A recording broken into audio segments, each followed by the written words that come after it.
जिनका इंतजार कर रहे थे, इस देश के सबसे बड़े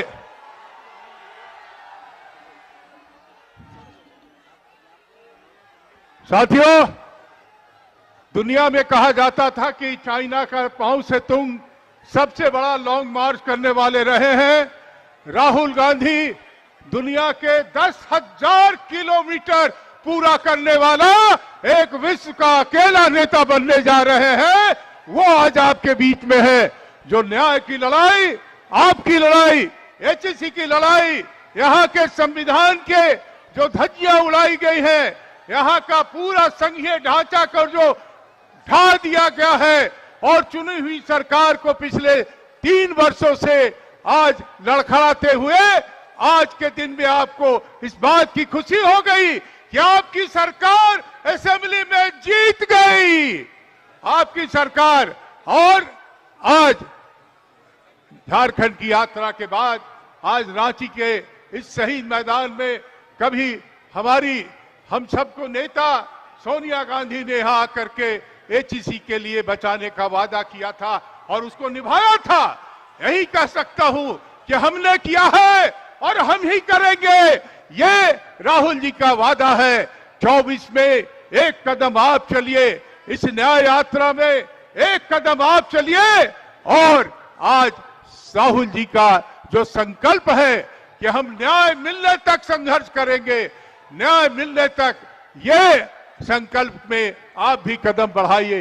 रांची के लोग, झारखंड के साथियों, आदिवासी को बेटा और बेटियों, आज ये लड़ाई लंबी लड़ाई है।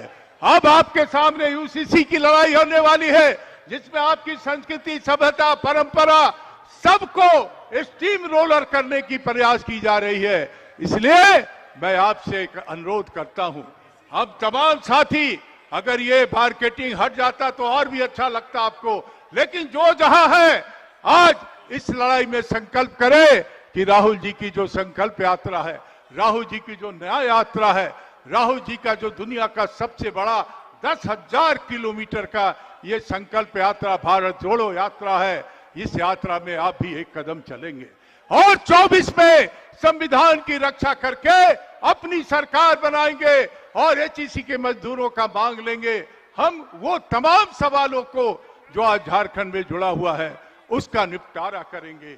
आप आज ऐसे नेता के बीच में आए हैं जो मोदी के आंख में आंख डाल करके बात करने वाला देश में कोई दूसरा नेता नहीं है, कोई दूसरा नेता नहीं है।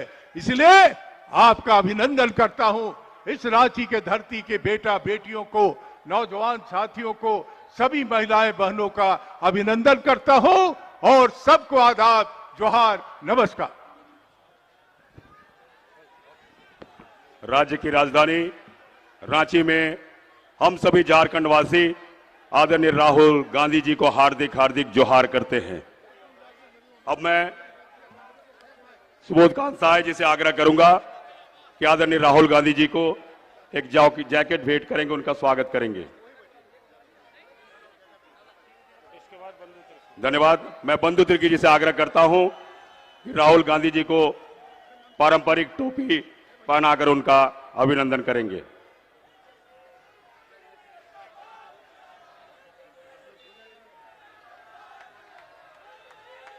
बहुत बहुत धन्यवाद। सभी अपना स्थान ग्रहण कर लें। अब मैं झारखंड प्रदेश कांग्रेस कमेटी के अध्यक्ष राजेश ठाकुर जी से आग्रह करता हूं कि वो अपनी बातों को रखेंगे। उससे पहले झारखंड रांची महानगर और रांची ग्रामीण के अध्यक्ष से आग्रह करता हूं कि वे उन्हें मोमेंटे देकर अभिनंदन करेंगे। राकेश किरण महतो जी और कुमार राजा जी, धन्यवाद। अब मैं प्रदेश अध्यक्ष जी से आग्रह करूंगा कि आप उपस्थित लोगों को संबोधित करें। आज इस भारत जोड़ो न्याय यात्रा में उपस्थित हम सबों के नेता, जनयोद्धा और सच पूछिए तो कन्याकुमारी से लेकर कश्मीर तक मणिपुर से लेकर मुंबई तक युवा दिलों की धड़कन आदरणीय राहुल गांधी जी, हम सबों के प्रभारी आदरणीय गुलाम अहमद मीर साहब, आदरणीय आलमगीर आलम साहब जो हमारे सीएलपी लीडर हैं, और सुबोध भैया और तमाम जो हमारे नेतागण इस मंच पर बैठे हैं। गुरु गोविंद दोनों खड़े, काके लागू पांव वाली बात है। आप सबों के ने जो इज्जत दी है, आप सबों ने जो जन सैलाब यहां इकट्ठा किया है, आप सबको मैं तहे दिल से, चूंकि ऐसा मैंने पहले अपने राजनीतिक जीवन में आज तक नहीं देखा, जब से पाकुड़ से निकला हूं, लगातार जिस तरह से भारत जोड़ो न्याय यात्रा को समर्थन देते हुए लोग आदरणीय राहुल गांधी जी के हाथों को मजबूत कर रहे हैं, हम ये कह सकते हैं कि आदरणीय राहुल गांधी जी, आप जिन मुद्दों को लेकर के निकले हैं, उनको अपार जन समर्थन मिल रहा है। और हम जानते हैं कि जो हम चाहते हैं, हम ये चाहते हैं कि लोगों के साथ अन्याय नहीं हो। ये जहां पे हम लोग सभा कर रहे हैं, ये नेहरू जी की दी हुई जगह है, और यहाँ एचईसी हुआ करता था, ये कह सकता हूं, क्योंकि कुछ लोग उसको बीमार करके कहीं ना कहीं बेचने की साजिश कर रहे हैं। मैं बहुत ज्यादा कुछ नहीं कहूंगा, मैं इतना ही कहूंगा कि आप आए राहुल जी, झारखंड धन्य हुआ, और आने वाला समय आदरणीय राहुल गांधी जी आपका है, झारखंड वासियों का है, एचईसी का काम करने वालों का है, श्रमिकों का है, मजदूरों का है, नौजवानों का है, युवाओं का है, महिलाओं का है। मैं अंत में इतना हूं कहूंगा, जय हिंद, जय भारत, जय झारखंड।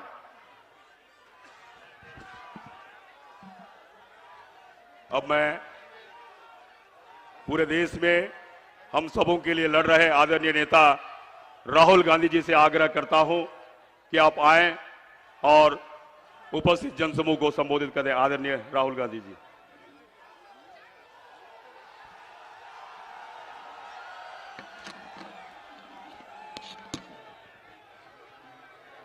बैठ जाइए।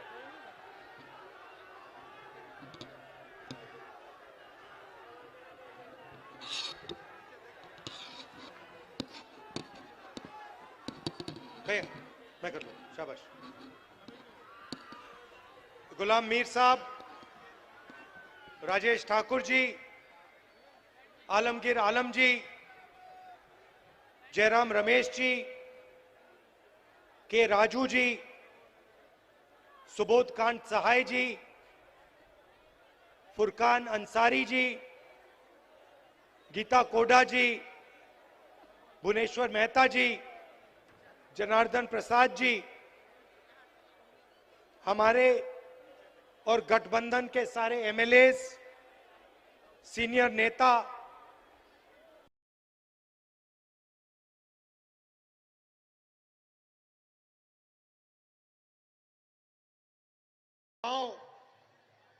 प्रेस के हमारे मित्रों, आप सबका यहां बहुत बहुत स्वागत, नमस्कार। सबसे पहले मैं गठबंधन को, सोरेन जी को, हमारे सब एमएलएस को बधाई देना चाहता हूं कि आपने बीजेपी और आरएसएस की जो साजिश थी उसको रोका और यहां गरीबों की सरकार को मेंटेन किया, उसकी रक्षा की।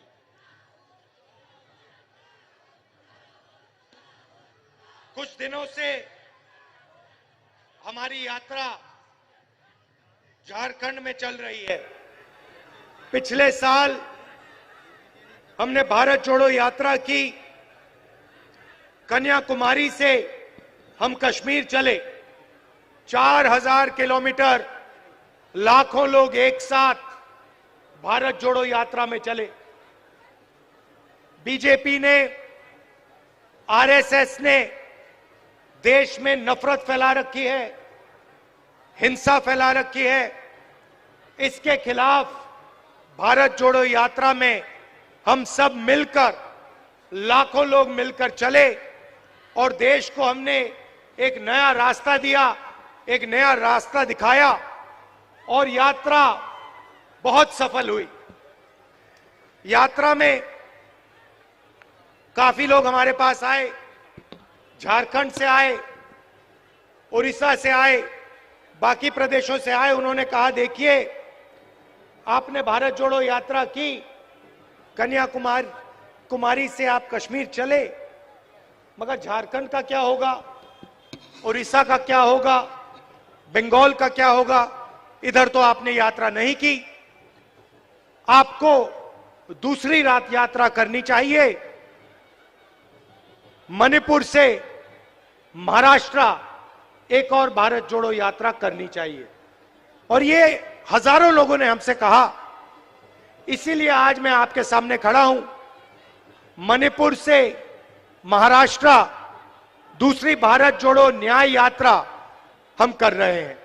और आपने देखा झारखंड में कितने जोश से, कितनी शक्ति, कितनी ऊर्जा झारखंड की आम जनता ने हमारी यात्रा में डाली। तो आपका मैं दिल से धन्यवाद करना चाहता हूं।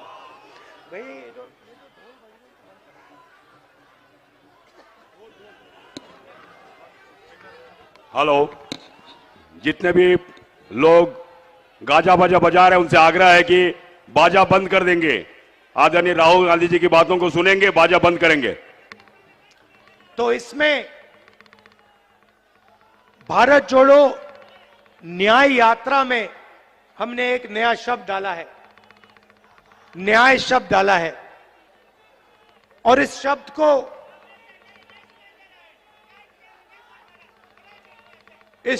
को देश में आज बहुत अच्छी तरह समझा जा रहा है। ये जो HEC के पोस्टर लिए हैं, आप अन्याय शब्द को बहुत अच्छी तरह समझते हो, क्योंकि आपके खिलाफ अन्याय किया जा रहा है। किया जा रहा है, नहीं किया जा रहा है? जोर से बोलो, दिल्ली तक सुनाई देना चाहिए। देखिए, पब्लिक सेक्टर एंटरप्राइज है, इसका आस्ते आस्ते नरेंद्र मोदी जी और उनकी सरकार इसका आस्ते आस्ते आस्ते आस्ते गला घोट रहे हैं। सही? बताइए, HEC का गला क्यों घोटा जा रहा है? क्योंकि सरकार और बीजेपी चाहती है कि HEC काम ना करे और आने वाले कल HEC फैक्ट्री का नाम बदलकर अदानी नाम का नेम प्लेट इसके ऊपर लगा दिया जाए। इसको प्राइवेटाइज कर दिया जाए। और भाई और बहनों, आज HEC के लोग आए हैं, मगर जहां भी मैं जाता हूं वहां पे ऐसे किसी ना किसी पब्लिक सेक्टर यूनिट के लोग बैनर लिए, पोस्टर लिए, झंडा लिए खड़े दिखते हैं। BHEL, HAL, HEC, क्योंकि मोदी सरकार सारे के सारे पब्लिक सेक्टर यूनिट्स को आस्ते आस्ते आस्ते मारकर एक ही नेम प्लेट लगाना चाहती है। भाइयों और बहनों, BHEL नहीं, HAL नहीं, HEC नहीं, इंडियन ऑयल नहीं, अदानी।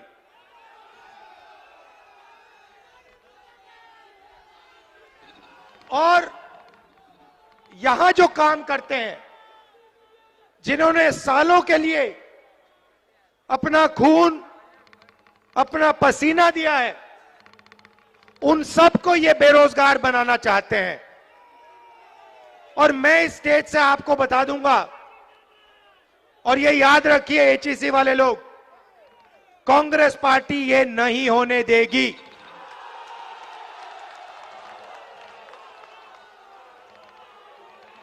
बीजेपी के लोगों से मैं कहता हूं, कर लो जो करना है। अदानी का नाम एचईसी पे नहीं लगेगा, हम नहीं लगने देंगे। ये देश की पूंजी है, ये किसी उद्योगपति की पूंजी नहीं है। ये फ्री गिफ्ट अदानी को नहीं मिलेगा, ये हम आपको आश्वासन दे रहे हैं। और हमारी सरकार आएगी तो जो आपको सपोर्ट की जरूरत होगी वो आपको सपोर्ट मिलेगी और आपको कंपेटिटिव बनाया जाएगा। भाई और बहनों, पूरे देश में प्राइवेटाइजेशन किया जा रहा है। मैं आपसे पूछना चाहता हूं, इस देश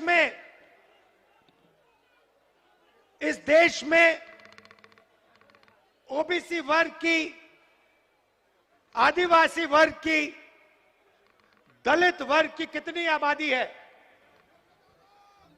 सबसे ज्यादा मत बोलो भैया, मुझे नंबर दो,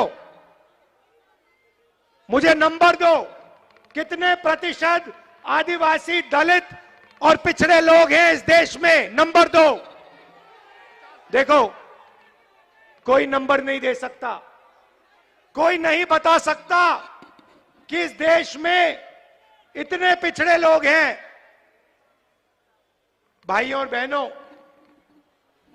बात आप समझिए, देश में कम से कम 50% ओबीसी वर्ग के लोग हैं। सही बात है। और मैंने कम से कम शब्द का प्रयोग किया है। आज तेलंगाना के चीफ मिनिस्टर यहां आए और उन्होंने मुझे बताया कि जो वायदा हमने तेलंगाना में किया था, आज उस वायदे को तेलंगाना की सरकार ने पूरा किया है। कौन सा वायदा? जाति जनगणना का वायदा। तेलंगाना में कुछ ही महीनों में पिछड़े वर्ग के लोगों को, आदिवासियों को, दलितों को, जनरल कास्ट के लोगों को, माइनॉरिटी को, सबको पता लग जाएगा कि किसकी कितनी आबादी है। अब मैं आपको ये बोल क्यों रहा हूं? क्योंकि ये जो एचईसी के लोगों को तंग किया जा रहा है, ये पिछड़े वर्ग के लोग हैं, ये आदिवासी हैं, ये दलित हैं, और इनको रोजगार से हटाया जा रहा है और इस एचईसी को प्राइवेटाइज किया जा रहा है। प्राइवेटाइजेशन का मतलब समझिए। प्राइवेटाइजेशन का मतलब ओबीसी को, दलित को, आदिवासी को और गरीब जनरल कास्ट के व्यक्ति को बेरोजगार बनाने का काम है। यह प्राइवेटाइजेशन नहीं है। यह दलितों से, आदिवासियों से, पिछड़ों से, गरीब जनरल कास्ट के लोगों से, माइनॉरिटी के लोगों से चोरी है। यह हो रहा है। आप देखिए, किसी दिन आप अदानी जी की कंपनी की लिस्ट निकालिए, अदानी की कंपनी की लिस्ट निकालिए और मैनेजमेंट की टीम देखिए। अदानी की कंपनी में आपको एक पिछड़ा नहीं मिलेगा, एक दलित नहीं मिलेगा, एक आदिवासी नहीं मिलेगा, एक गरीब जनरल कास्ट का व्यक्ति नहीं मिलेगा। और इसको, इस एक व्यक्ति को देश की पूरी पूंजी पकड़ाई जा रही है। एयरपोर्ट, पोर्ट्स, इंफ्रास्ट्रक्चर, सड़कें, पुल, स्टोरेज की facility, solar power, wind power, जो भी यह व्यक्ति चाहता है इसको मिल जाता है। ये डिफेंस में देश की रक्षा सेना करती है। आप देख लीजिए, सारे के सारे कॉन्ट्रैक्ट्स, हथियार के कॉन्ट्रैक्ट, ड्रोन के कॉन्ट्रैक्ट, ये सारे के सारे इसी एक व्यक्ति को दिए जा रहे हैं। क्यों? क्यों? क्योंकि हिंदुस्तान के प्रधानमंत्री चाहते हैं, इसीलिए इस एक व्यक्ति को एयरपोर्ट, पोर्ट्स, डिफेंस इक्विपमेंट सारा का सारा पकड़ाया जा रहा है। मैंने आपसे सवाल पूछा, इस देश में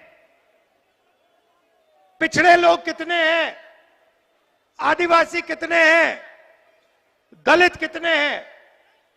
इसके पीछे सोच है। भाइयों और बहनों, आप किसी प्राइवेट कंपनी में जाइए, किसी भी प्राइवेट कंपनी में जाइए और वहां पूछिए यहां पे पिछड़े लोग कितने हैं, दलित कितने हैं, आदिवासी कितने हैं? आपको एक नहीं मिलने वाला।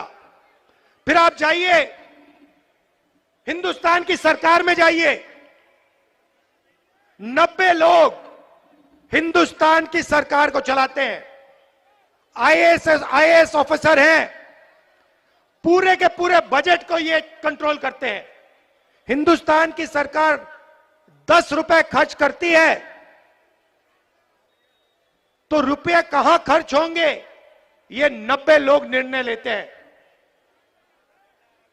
90 में से आदिवासी कितने, दलित कितने, पिछड़े कितने, आप जानते हो? देखो, सन्नाटा छा गया, सब चुप हो गए। भाइयों और बहनों, 90 में से सिर्फ 3 ओबीसी वर्ग के लोग हैं और 100% बजट में से ओबीसी वर्ग के अफसर सिर्फ 5% कंट्रोल करते हैं। मतलब अगर हिंदुस्तान की सरकार 100 रुपए बजट में बांटती है तो 5 रुपए का निर्णय ओबीसी वर्ग लेता है। आप जानते हो दलित वर्ग के अफसर कितना निर्णय लेते हैं? फिर से बोलो, जीरो जितना, उसको जीरो ही मान लो। आदिवासी वर्ग, उनको भी जीरो मान लो। तो आपकी ना सरकार में हिस्सेदारी, ना कॉर्पोरेट सेक्टर में हिस्सेदारी।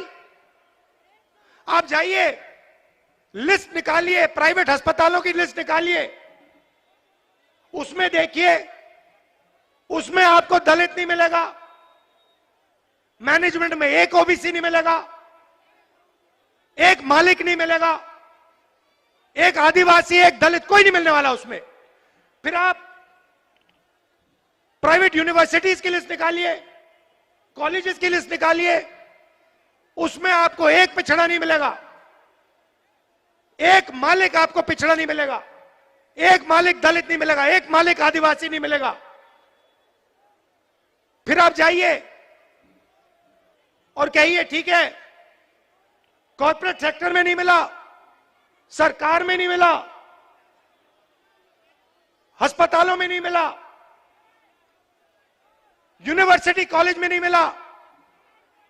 और फिर आप लिस्ट निकालिए जो कॉन्ट्रैक्ट से काम करते हैं, कॉन्ट्रैक्ट लेबर की लिस्ट निकालिए और उस लिस्ट में आपको सिर्फ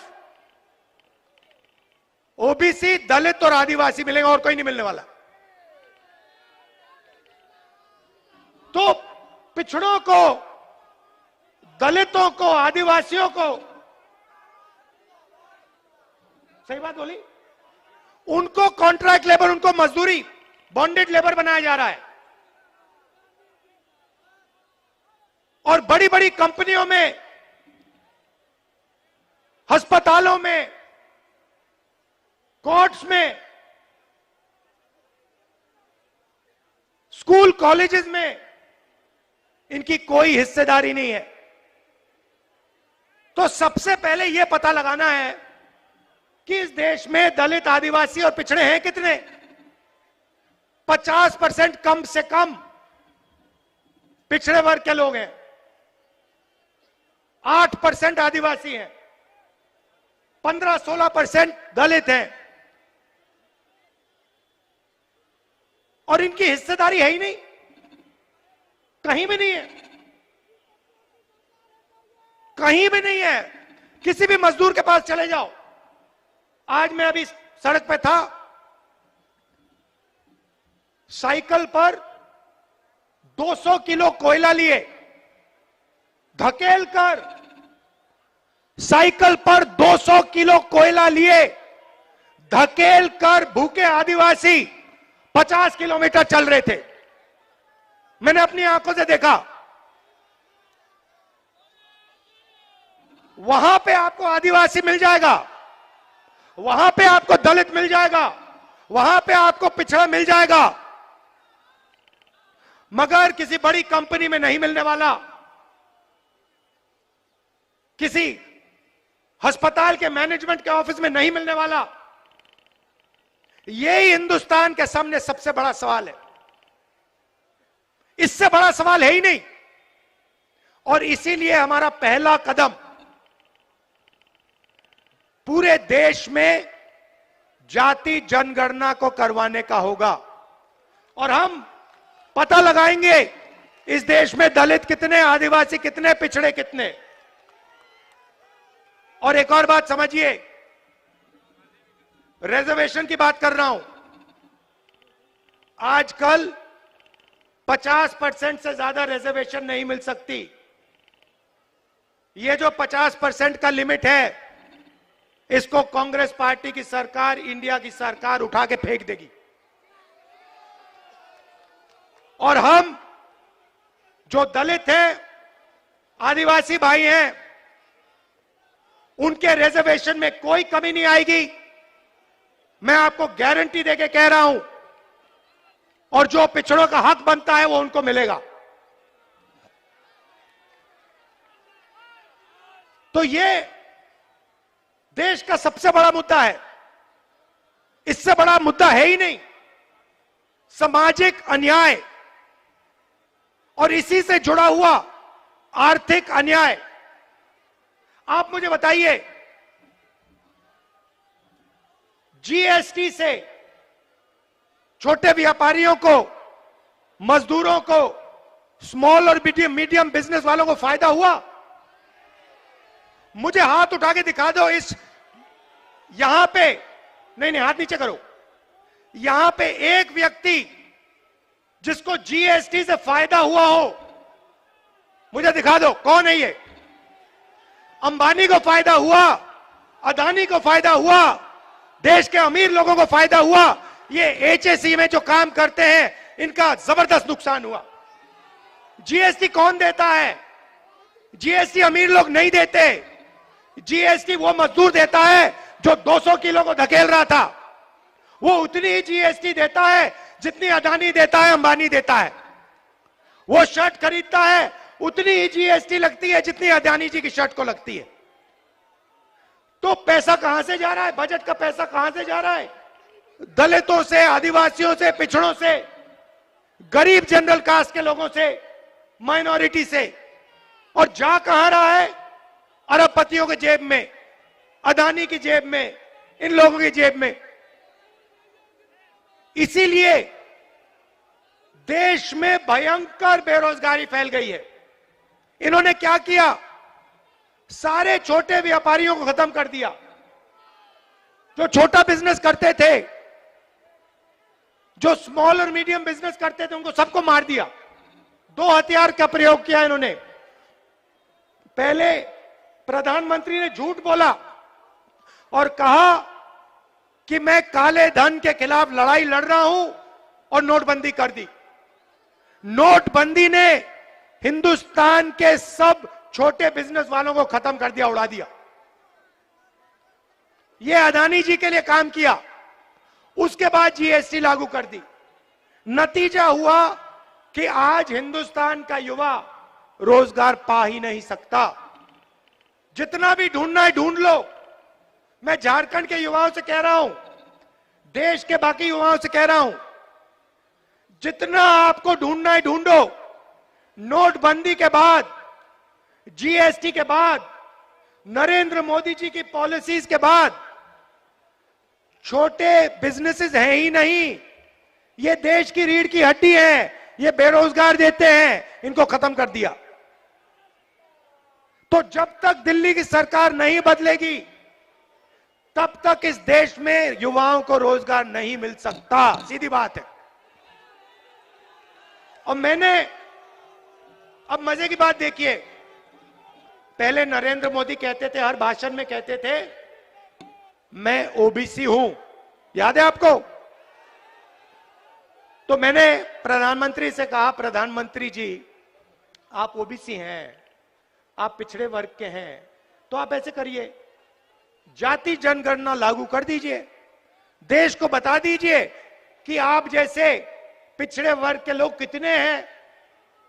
उसके एकदम बाद नरेंद्र मोदी भाषण देते हैं, कहते हैं भाइयों और बहनों, देश में दो ही जात हैं, एक अमीर है और एक गरीब है। वारे वाह, एक अमीर है और एक गरीब है, तो फिर आप कहां के ओबीसी बन गए?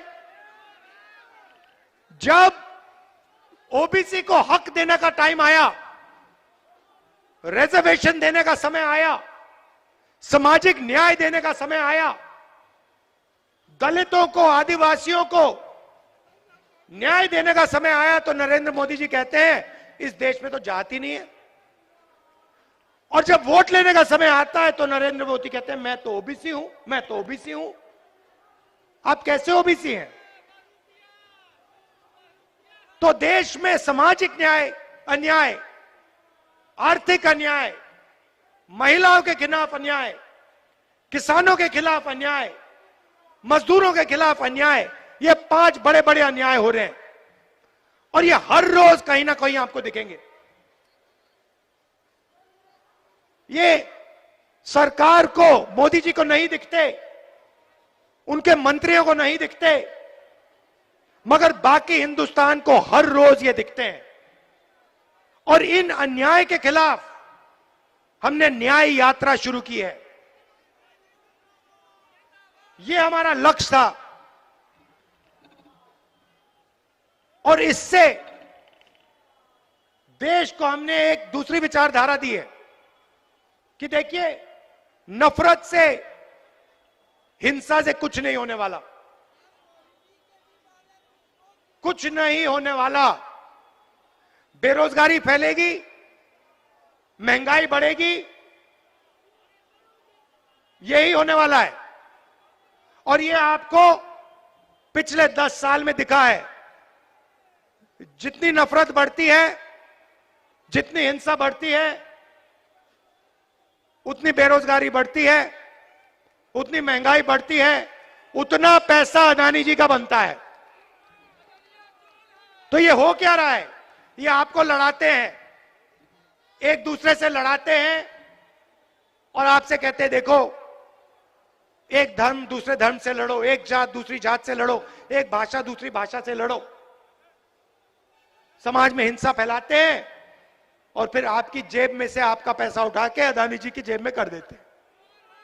यही हो रहा है। और आखिरी बात आपसे कहना चाहता हूं, यहां पे आपकी सरकार को ये क्यों हटाए? क्योंकि ये इस बात को एक्सेप्ट नहीं कर सकते हैं कि झारखंड में आदिवासी चीफ मिनिस्टर है। ये इस बात को एक्सेप्ट ही नहीं कर सकते। इसीलिए इन्होंने हमारी सरकार को हटाने की कोशिश की।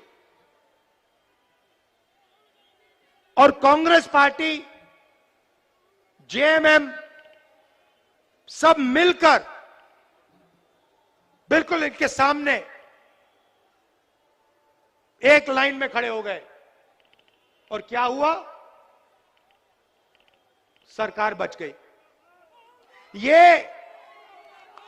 ये हर प्रदेश में करते हैं, जहां भी उनको चांस मिले, ये या सीबीआई का प्रयोग करके, ईडी का प्रयोग करके, इनकम टैक्स का प्रयोग करके या पैसा देकर ये यही काम करते हैं। लोकतंत्र पे ये आक्रमण कर रहे हैं, संविधान पे ये आक्रमण कर रहे हैं, क्योंकि ये जनता की जो आवाज है इसको दबाना चाहते हैं। और कांग्रेस पार्टी, हमारा गठबंधन, इंडिया गठबंधन, लोकतंत्र की जो आवाज है उसको कभी नहीं दबने देगा। तो आप सब यहां आए, आपने इतनी हमारी मदद की, सड़कों पे लाखों लोग निकले। मोदी मीडिया, देखिए मोदी मीडिया, मैंने पहले कहा प्रेस के हमारे मित्रों, मगर ये हमारे मित्र नहीं है, ये हमारे मित्र नहीं है। ये रिपोर्टर है, ये हो सकते हैं बेचारे, मगर इनके जो मालिक हैं वो हमारे मित्र नहीं है, उनके मित्र दूसरे हैं। तो आप सबसे मैं धन्यवाद करना चाहता हूं कि आप लोकतंत्र के लिए लड़ रहे हो, आप संविधान के लिए लड़ रहे हो, और आप इस देश की रक्षा कर रहे हो, देश की रक्षा कर रहे हो। आखिरी बात, नहीं बोलो, जोर से बोलो, नहीं, एक सेकंड, जोर से बोलो। ये देखो, सरना कोड देना होगा, और ये काम हम आपके लिए करवा के डिलीवर कर देंगे। घबराइए मत, डरिए मत। धन्यवाद, जय हिंद।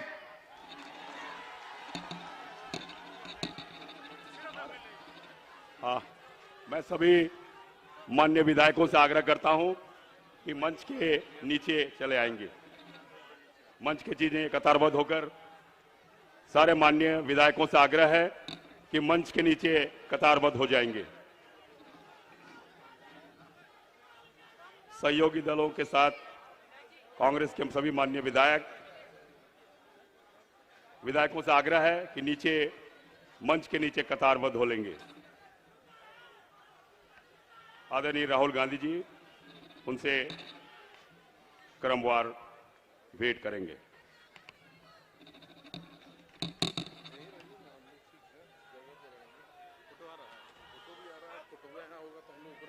ठीक लगेगा। अच्छा, ये लोग नीचे है। हाँ। अरे गजब, दिमाग लगा।